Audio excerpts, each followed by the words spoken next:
ফার্স্টে তো ভাবি ভাবছিল এটা কী ধরনের খাবার, যদিও স্বাদ যেমন হোক না কেন, ভালো খারাপ যেমনই হোক না কেন, ও খেতে কিন্তু সবসময় এক্সাইটেড থাকে, বাচ্চা মানুষ বলে কথা। তো যাই হোক, এখানে ভীষণ গরম ছিল, তাই দিদি একটু ঠান্ডা করে দিচ্ছিল।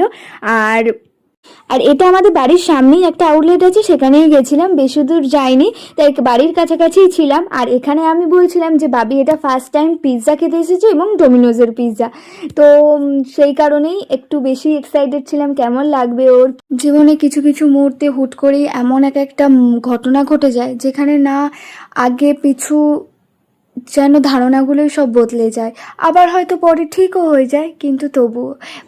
আর সেদিনকে অন্য সানডেতে মতো ছুটি ছিল ঠিক কথাই, কিন্তু সকালে বাবিকে দিয়ে আসা থেকে আমি নিয়ে আসা সবটাই আমি করেছি, কারণ আমার ভালো লেগেছে বাবির সাথে কাটাতে, সময়টা কাটাতে, ব্যাস। আর তারপরও আমি গেছিলাম এক জায়গায়, সব মিলিয়ে আমার হেক্টিক শিডিউল ছিল, কিন্তু তারপরও দিন শেষে আমি না নিজেকে খুশি করতে পেরেছি।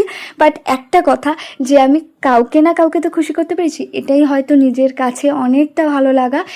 বাবি খাচ্ছে না, তার মানে বাবি ভালো লাগে না, নিয়ে আসলাম বাবিকে। ভাই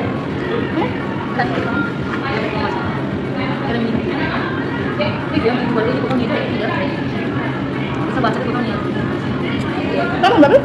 ভালো? খেয়েছো? খাও, চিস্তা খাও, ভালো খাও,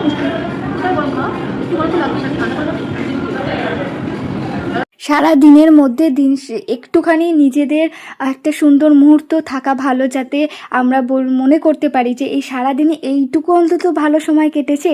যাই হোক, খাওয়া দাওয়া হয়ে গেছে, এবার বাড়ি ফেরার পালা। আর শেষে যাওয়ার পথে একটা আইসক্রিম খেয়ে এবার আমরা বাড়ি যাচ্ছি, যাব।